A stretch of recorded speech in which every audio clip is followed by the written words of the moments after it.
मेरा नाम रवि है। मैं 19 साल का एक बहुत ही खूबसूरत नौजवान हूँ। मैं अपने माँ बाप का इकलौता बेटा हूँ। मेरे स्कूल की पढ़ाई जब पूरी हुई तो पापा एक अच्छे कॉलेज की मेरे लिए तलाश करने लगे।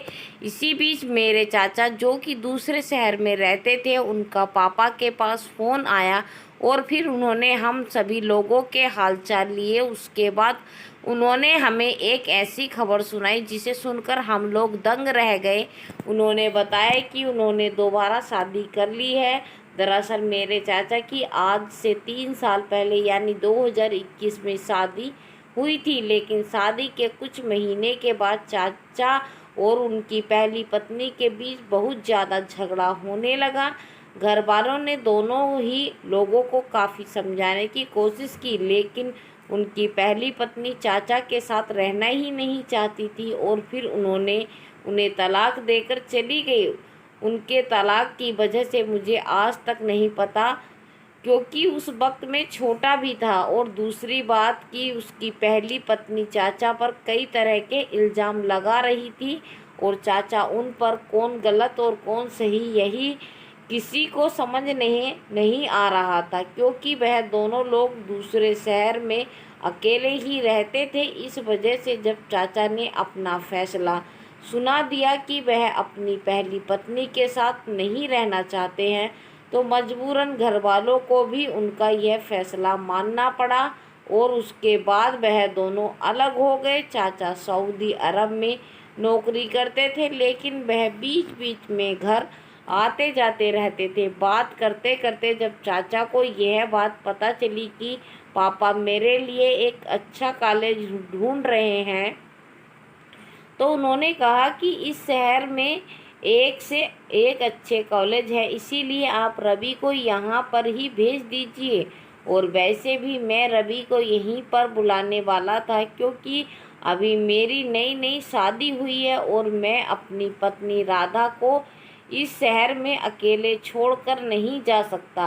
और फिर अगर रवि यहाँ पर आकर कॉलेज में एडमिशन ले लेता है और यहीं रहता है, तो इससे अच्छी बात तो और कोई भी नहीं हो सकती। इस तरह से रवि भी एक अच्छे कॉलेज में पढ़ाई कर लेगा और राधा भी अकेली नहीं रहेगी और मैं आराम से बेफिक्र होकर सऊदी वापस जा सकता हूँ। पापा को भी चाचा की बात ठीक लगी और इसी वजह से उन्होंने यह फैसला किया कि अब मैं चाचा के पास जाकर रहकर ही अच्छे से पढ़ाई करूँगा। अगले हफ्ते में चाचा के घर पहुंच चुका था। चाचा मुझे वहां देखकर बहुत ज़्यादा खुश थे। वह मुझसे कहने लगे कि तुम्हारे आने से अब मुझे कोई फिक्र नहीं रहेगी। चलो तुम्हें तुम्हारी नई चाची से मिलवाता हूँ, वह भी तुम्हें देखकर बहुत खुश हो जाएगी, क्योंकि जब से मैंने उसे तुम्हारे बारे में बताया है तब से वह तुम्हारा बेसब्री से इंतज़ार कर रही है। वरना पहले तो वह बेचारी टेंशन के मारे बहुत परेशान थी कि वह अकेले कैसे रहेगी, लेकिन जब मैंने उसे तुम्हारे बारे में बताया और कहा कि तुम स्वभाव के बहुत ही हंसमुख हो, तो वह खुश हो गई, क्योंकि वह भी बिल्कुल तुम्हारी तरह ही है, खूब हंसी मजाक करने वाली और खूब बोलने वाली। मैं जैसे ही चाचा के घर पहुंचा और सामने मेरी नई चाची राधा ने दरवाज़ा खोला, तो मैं उन्हें देखकर तो मैं भी दंग रह गया।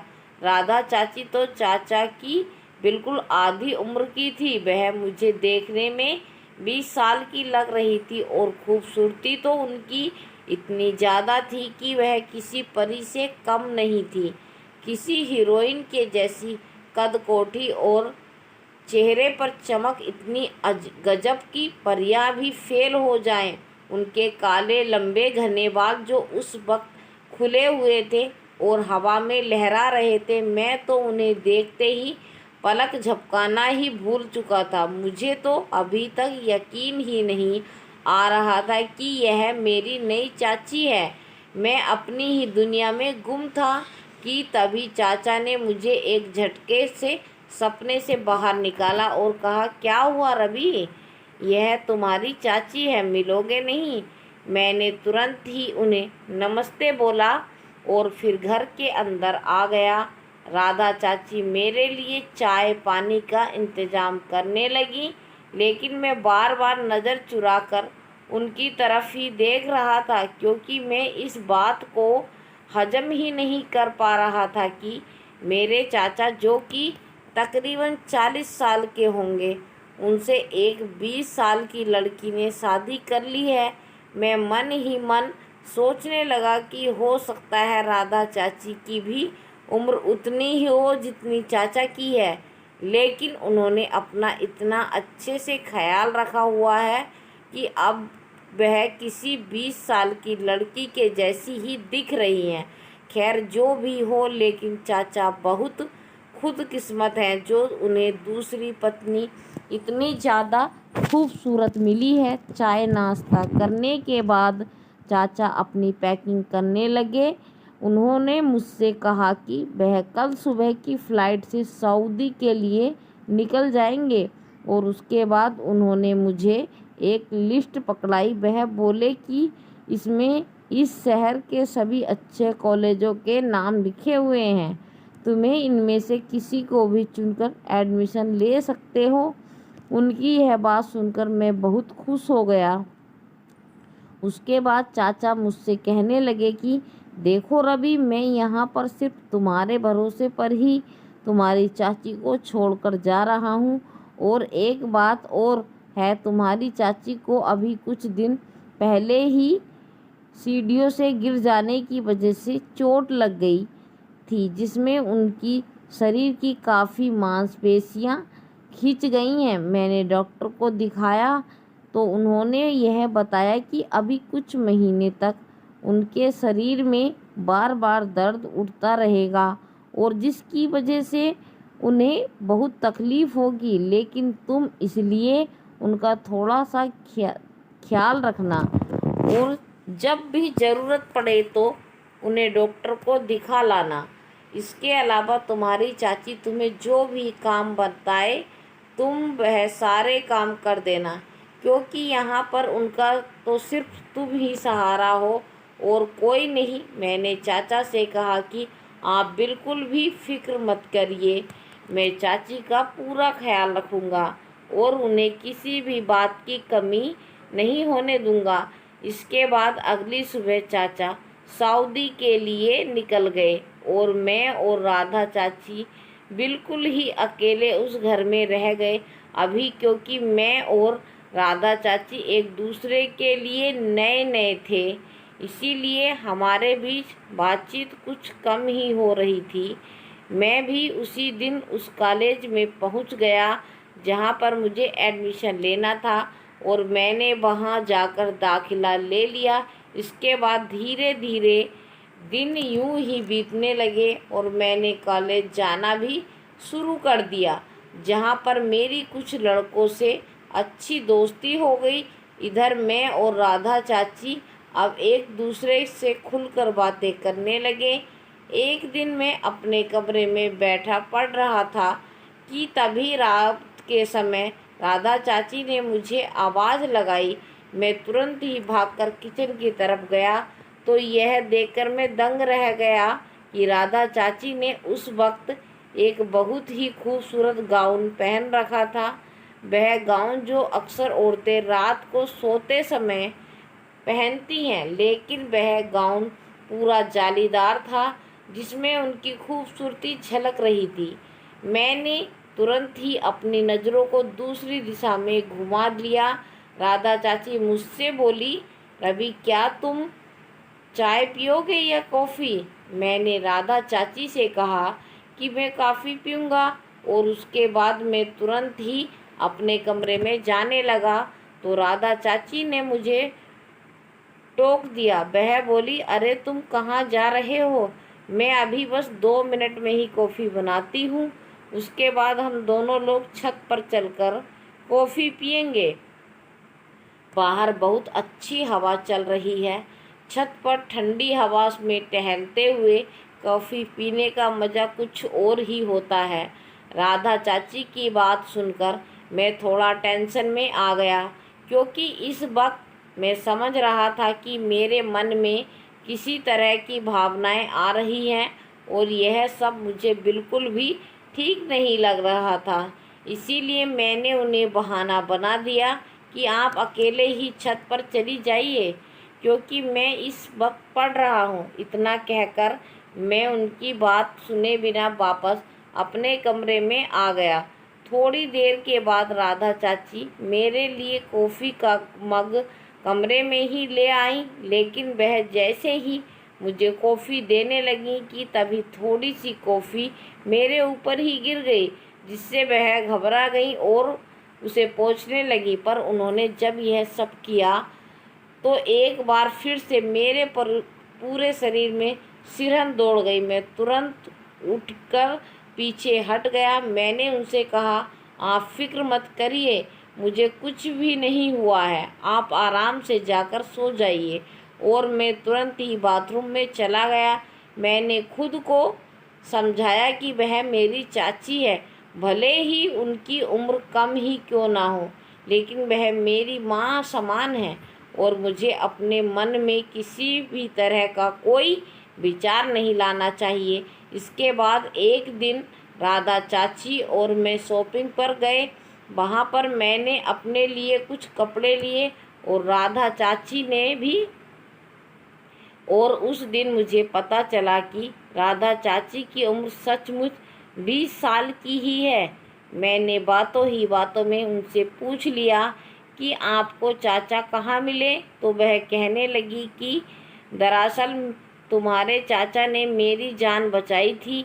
एक दिन मेरा एक्सीडेंट हो गया था और तुम्हारे चाचा ही मुझे हॉस्पिटल लेकर गए और फिर वहीं से हमारी मुलाकातें धीरे धीरे आगे बढ़ने लगी। मैं एक अनाथ लड़की हूँ, मेरा आगे पीछे कोई भी नहीं है था। मैं बचपन से ही अपने मामा मामी के घर पर रहती थी, लेकिन वह लोग मेरे साथ बहुत ही बुरा व्यवहार करते थे। और जब मुझे तुम्हारे चाचा का साथ मिल गया और हमने शादी करने का फैसला कर लिया, तो फिर मैंने बिल्कुल भी देर नहीं की और तुम्हारे चाचा के साथ शादी करके अब मैं एक खुशहाल जीवन जी रही हूँ। मैंने राधा चाची से कहा कि यह तो आपने बहुत ही अच्छा किया, क्योंकि मेरे चाचा बहुत ही अच्छे हैं। राधा चाची कहने लगी कि हाँ, सो तो हैं, तुम्हारे चाचा मेरा बहुत ख्याल रखते हैं। देखो ना, वह यहाँ से जा रहे थे, लेकिन फिर भी उन्हें मेरी कितनी फिक्र थी कि मेरा ख्याल रखने के लिए वह तुम्हें यहाँ पर छोड़ कर गए। बाकी सब चीज़ें तो ठीक चल रही थी, लेकिन ना जाने क्यों, लेकिन मैंने एक चीज़ नोटिस की थी कि जब से चाचा सऊदी गए थे, तब से ही राधा चाची घर में जो भी कपड़े पहन रही थी, वह मुझे दिखाने में बिल्कुल भी ठीक नहीं लगते थे, क्योंकि वह कपड़े कुछ ज़्यादा ही खुले खुले थे। फिर मुझे लगा कि हो सकता है राधा चाची इन सब बातों पर उतना ध्यान न देती हो और फिर उनकी नज़र में तो मैं उनके बेटे के समान हूँ और बस इसीलिए वह इस तरह के कपड़े आराम से मेरे सामने पहन रही हैं। मैंने इस बात को नज़रअंदाज किया और अपनी पढ़ाई में जुट गया। इधर मेरे कॉलेज के प्रैक्टिकल शुरू हो गए थे, जिसमें मुझे अपने दोस्त के साथ प्रोजेक्ट तैयार करने को दिए गए, जिसकी वजह से मेरे दोस्त ने डिसाइड किया कि वह मेरे घर पर आकर प्रोजेक्ट को तैयार करेगा, क्योंकि उसका परिवार काफ़ी बड़ा था और वह अपने घर में प्रोजेक्ट को आराम से तैयार भी नहीं कर सकता था, क्योंकि उसके घर में हर वक्त बहुत ज़्यादा शोर होता रहता था और मेरे घर पर तो सिर्फ राधा चाची ही थी और कोई छोटा बच्चा भी नहीं जो हमें डिस्टर्ब करता। इसी वजह से मेरे दोस्त रोहन प्रोजेक्ट के सिलसिले में हर रोज़ कॉलेज के बाद मेरे साथ घर आने लगा और फिर धीरे धीरे उसकी भी राधा चाची से दोस्ती हो गई। राधा चाची भी हमारे प्रोजेक्ट में हमारी मदद करने लगी। मुझे राधा चाची का स्वभाव बहुत अच्छा लगता था। मेरा दोस्त जब भी घर आता तो राधा चाची उसके लिए बहुत अच्छा नाश्ता बनाकर तैयार करती, जिससे वह राधा चाची की बहुत तारीफ करता था कि तुम्हारी चाची तो कहीं से भी तुम्हारे साथ या मेरे साथ भेदभाव वाला व्यवहार नहीं करती, बल्कि अब तो ऐसा लगता है कि वह तुम्हारी चाची नहीं बल्कि हमारे कॉलेज की कोई नई दोस्त हो।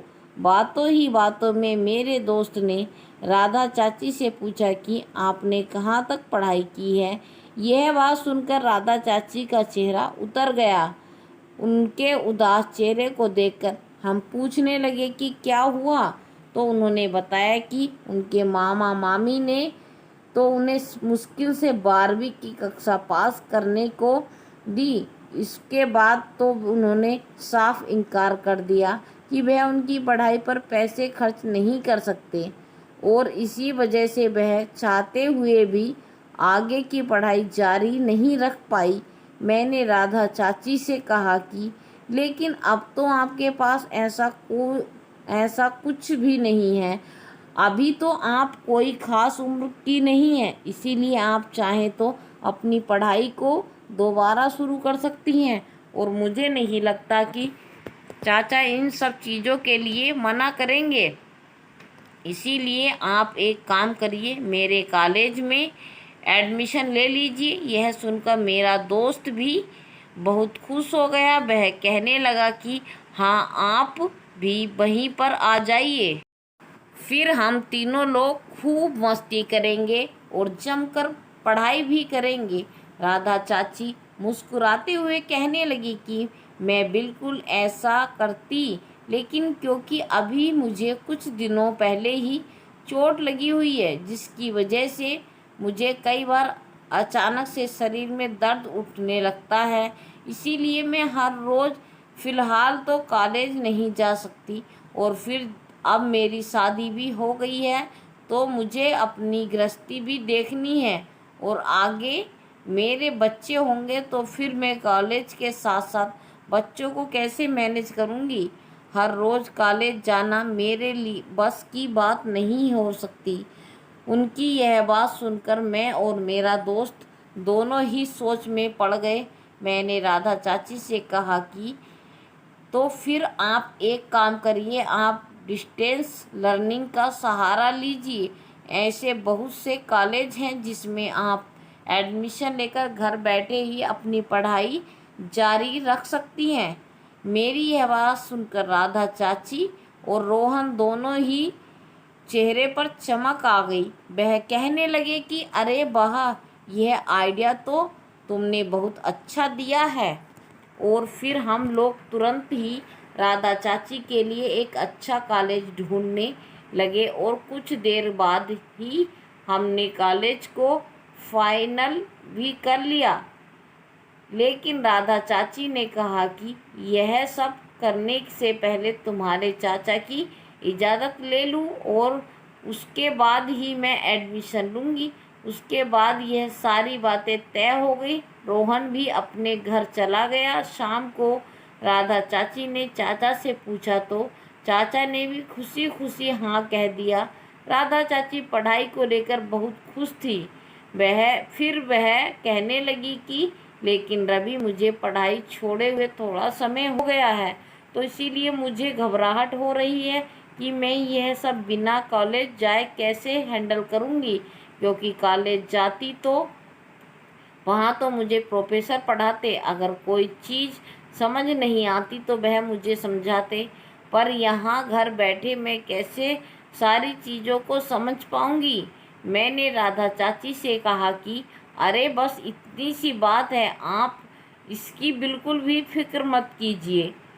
आपकी उम्र में भी आपकी पूरी मदद करूँगा। आपको जब भी किसी भी चीज़ में कुछ भी समझ में ना आए तो आप बेझिझक किसी भी वक्त मुझसे पूछ लीजिएगा। यह सुनकर राधा चाची बहुत खुश हो गई और फिर राधा चाची ने एक कॉलेज में एडमिशन ले लिया और घर पर ही रहकर ही अपनी पढ़ाई शुरू कर दी। अब अक्सर मैं राधा चाची की पढ़ाई में मदद कर देता और रोहन भी। हम तीनों लोग कई बार बाहर घूमने के लिए चले जाते, कभी डिनर पर जाते तो कभी किसी शॉपिंग मॉल में। हम तीनों के बीच बहुत अच्छी दोस्ती होने लगी थी। एक रात चाची ने अचानक ही मुझे फ़ोन करके अपने कमरे में बुलाया। जब मैं उनके कमरे में पहुंचा तो वह मुझसे कहने लगी कि उनकी पीठ में बहुत तेज़ दर्द हो रहा है और डॉक्टर ने उन्हें यह तेल दिया है जिससे उनकी मालिश की जाती है। जब चाचा थे तो वह उनकी अच्छी से मालिश कर दिया करते थे, लेकिन अब तो वह यहाँ पर नहीं है तो राधा चाची ने खुद से हाथ उनकी पीठ तक नहीं पहुँच पाता है, इसीलिए मैं इस चीज़ में उनकी मदद कर देता हूँ। मैं तुरंत ही उनके हाथ से तेल ले लिया और उनकी मालिश करना शुरू कर दिया, लेकिन ना जाने क्यों जब मैं उनकी मालिश कर रहा था तो वह तिरछी निगाह से मुझे बहुत ही अजीब तरीके से देख रही थी। मैंने इसीलिए फटाफट से उनकी मालिश की और फिर बहाना बना दिया कि मुझे बहुत तेज़ नींद आ रही है, इसीलिए मैं सोने जा रहा हूँ। इतना कहकर मैं तुरंत ही उठकर वापस अपने कमरे में आ गया। धीरे धीरे अब मैं नोटिस कर रहा था कि राधा चाची मुझसे अपना हर छोटा मोटा काम करवाती, जैसे कभी कहीं जा रही होती तो कभी अपना मंगलसूत्र या नेकलेस मुझसे ही पीछे बांधने के लिए कहती, कभी मुझसे अपनी साड़ी का पल्लू बनवाती तो कभी कुछ। वैसे इन सब चीज़ों में कोई खराबी नहीं थी, क्योंकि अगर मैं वहाँ था तो उनकी मदद मैं कर सकता था, लेकिन वह मुझसे जो भी काम करवाती उस वक्त वह मेरे करीब आने की कोशिश करती और मुझे अजीब तरह से देखा करती, जिसमें मुझे बहुत घबराहट होने लगी थी और उन पर शक होने लगा था कि वह कहीं राधा चाची के मन में कुछ और तो नहीं चल रहा है। इस वजह से मैं अब उनसे दूरी बनाने लगा और बहुत ही कम बात करने लगा। वह अक्सर मुझसे कहती कि तुम उन्हें चाचा चाची ना कहूँ बल्कि राधा कहकर बुलाऊं, लेकिन मैंने मना कर दिया। एक रात बहुत तेज बारिश हो रही थी और तभी मेरे दरवाजे पर बहुत जोरदार दस्तक हुई। बाहर भयंकर तूफान आया हुआ था। राधा चाची मेरे कमरे में आ गई और मुझसे बोली कि मैं आज रात यहीं सोऊंगी। उनकी यह बात सुनकर मैं डर गया। वो यही सोचने लगा कि राधा चाची अगर मेरे कमरे में सोएंगी और वह भी पूरी रात तो फिर न जाने आगे क्या होगा। मैंने राधा चाची से कहा कि अरे आप इतनी बड़ी होकर सिर्फ एक मामूली सी बारिश से डर रही हैं, आप घबराइए नहीं, मैं तो आपके बगल वाले कमरे में ही हूँ। अगर आपको किसी भी चीज़ की ज़रूरत हो तो आप मुझसे बता दीजिएगा। लेकिन राधा चाची ने मेरी कोई नहीं सुनी और तुरंत ही दनदनाती हुई वह मेरे बिस्तर पर जाकर लेट गई। मैं एकटक खड़े होकर उन्हें देख रहा था। फिर वह मुझसे बोली कि अरे तुम वहाँ क्यों खड़े हो, आओ तुम भी इधर ही लेट कर सो जाओ। उनकी इस बात से मुझे बहुत ही ज़्यादा अजीब सा महसूस होने लगा। ऐसा उलझन भरी स्थिति बन चुकी थी कि मुझे कुछ भी समझ नहीं आ रहा था। मैंने उनसे कहा कि अब तो मैं जाग ही गया हूँ, इसीलिए सोच रहा हूँ कि कुछ देर बैठकर पढ़ाई ही कर लूँ। उसके बाद मैं बहाना बनाने के लिए चुप बैठकर पढ़ाई करने लगा और इस बात का इंतज़ार करने लगा कि राधा चाची कब गहरी नींद में सो जाएं। और जब मुझे लगा कि यह अब सो चुकी हैं तो मैं धीरे से उठकर सोफे पर लेट गया। अगले दिन राधा चाची ने सुबह उठकर मुझसे इस बात की शिकायत की कि मैं सोफे पर लेटकर क्यों सोता, क्योंकि मैं उनकी वजह से इतना परेशान हुआ। वह बहुत ही ज़्यादा फिक्र जताने लगी कि मैं ठीक से सो नहीं पाया होगा, लेकिन मैंने उनसे कहा कि ऐसा कुछ भी नहीं है। अब मैंने राधा चाची से बातचीत करना बहुत ही कम कर दिया था। ज़्यादातर मैं उनकी ही अपनी ही पढ़ाई में ही करता रहता था, जिसकी वजह से वह मुझसे अब शिकायत करने लगी थी कि वह क्या है रवि, अब तो तुम पहले की तरह बिल्कुल भी नहीं रहे। अब तो तुम मुझसे ना तो ज़्यादा बात करते हो, ना ही मुझे कहीं घुमाने फिराने के लिए लेकर जाते हो। मैंने राधा चाची से कहा कि दरअसल मेरे एग्ज़ाम आने वाले हैं और मुझे पढ़ना है, बस इसीलिए मैं अब आपके लिए इतना ज़्यादा समय नहीं निकाल पाऊँगा, मुझे माफ़ कर दीजिएगा। यह कहकर मैं वापस अपने कमरे में आ गया और दरवाज़ा अंदर से बंद कर लिया। लेकिन उसी रात एक बार फिर से मुझे अपने कमरे में राधा चाची ने बुलाया और मुझसे अपनी पीठ की मालिश करने के लिए बोला। मैं जैसे ही उनकी मालिश करने लगा, उसके थोड़ी ही देर बाद राधा चाची अचानक से उठकर बैठ गई और फिर कहने लगी कि तुमने अभी तक मुझे अपनी हॉबीज के बारे में तो बताया ही नहीं। मैंने कहा कि दरअसल मुझे आउटडोर एक्टिविटीज पसंद हैं और जिसमें मुझे ट्रैवलिंग करना, बैडमिंटन खेलना, स्विमिंग करना, घुड़सवारी करना, यह सारी चीज़ें पसंद हैं। क्योंकि उन्हें मुझे यह सवाल किया था कि इसीलिए मैंने उनसे पूछा कि और आपको क्या पसंद है, तो वह मेरी तरफ अजीब तरीके से देखकर कहने लगी, घुड़सवारी तो मुझे भी पसंद है। मैंने उनसे कहा कि अरे वाह, आपकी पसंद तो मुझसे मिलती है। फिर यह जगह पर देखते हुए कहने लगी कि लेकिन मुझे सिर्फ और सिर्फ काले घोड़े की सवारी ही पसंद है। और उनके चेहरे पर उस वक्त जो अजीब सी मुस्कान तैर गई, उसमें तो मेरे पूरे शरीर में सिरहन सी दौड़ गई। मैं पसीने से तरबतर होने लगा। मेरे और उनके बीच एक अजीब सा सन्नाटा पसर गया। वह अभी भी बार बार मुझे इस बारे में कुछ समझाने की कोशिश करने लगी, जिसमें बहुत अच्छे से समझने भी लगा। और तभी फिर मैंने अपना आपा खो दिया और मैं उन पर ज़ोर से चिल्लाया कि आप मुझसे यह कैसी बातें कर रही हैं। मेरा ऐसा कहते ही राधा चाची थोड़ा सा घबरा गई और कहने लगी कि रवि, तुम शायद मुझे गलत समझ रहे हो। मैंने उनसे कहा कि मुझे नहीं लगता कि मैं आपको गलत समझ रहा हूँ। इतना कहकर मैं तुरंत ही उनके कमरे से बाहर निकल आया। मुझे इस वक्त बहुत तेज़ गुस्सा आ रहा था। मुझे समझ नहीं आ रहा था कि राधा चाची ने मुझसे इस तरह की बात क्यों की और मुझे इस तरह से इशारा क्यों किया।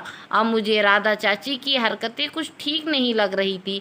उस दिन के बाद से तो मैंने राधा चाची से और भी ज़्यादा बात करनी बंद कर दी। हालांकि उन्होंने मुझे मनाने की बहुत कोशिश की और मुझे बार बार यह समझाने लगी कि ऐसी कोई भी बात नहीं कर रही थी।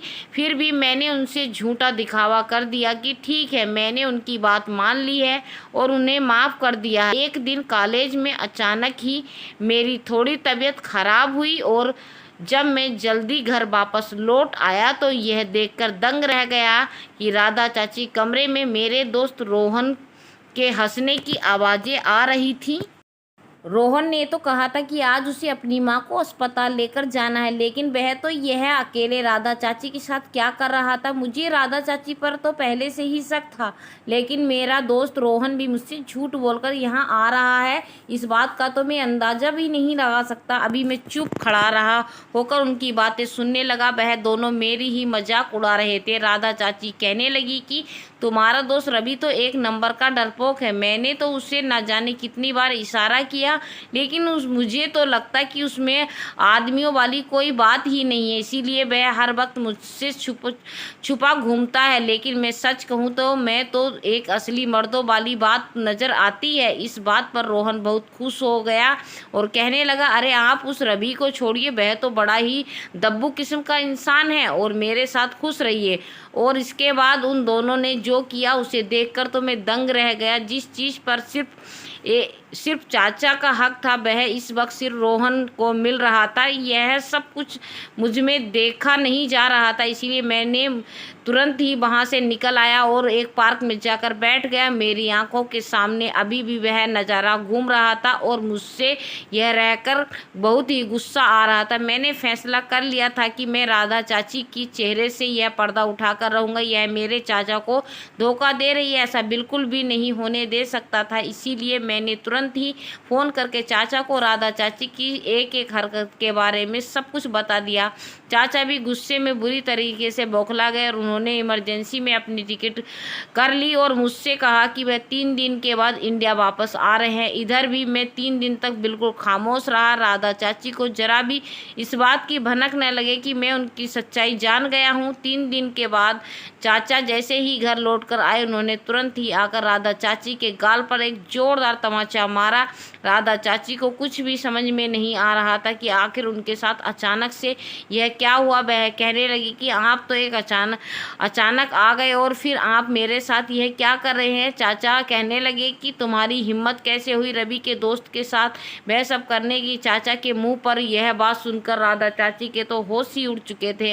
वह बुरी तरीके से चाचा के आगे रो और वहीं बेहोश हो गया और जब मुझे होश आया तो मैं अपने कमरे के बिस्तर पर बंधा हुआ था और चाचा चाची मेरे सामने खड़े हुए थे। चाचा कहने लगे कि तुझे मेरा यह काम हर हाल में करना ही पड़ेगा, चाहे खुशी खुशी कर या फिर ज़बरदस्ती। अगर तू मेरी बात प्यार से मान जाता तो मुझे तेरे साथ यह सब कुछ नहीं करना पड़ता, लेकिन अब मैं क्या करूं। मुझे भी अपनी नाक बचानी है और अपना वंश हर हाल में बढ़ाना ही है, इसीलिए अब मुझे यही करना पड़ेगा। चाचा ने राधा चाची से कहा कि अब अगर इस मामले में कोई भी गलती हुई तो यही करना पड़ेगा। चाची ने राधा चाची से कहा कि अगर इस मामले में कोई भी गलती हुई तो फिर मुझसे बुरा कोई नहीं होगा। चाचा ने राधा चाची से कहा कि जाओ इसके लिए दूध बना कर लाओ और यह जो गोली मैंने तुम्हें बताई थी वह उसे मिला देना। इतना कहकर चाचा ने राधा चाची दोनों लोग कमरे के बाहर निकल गए और मैं इधर बुरी तरीके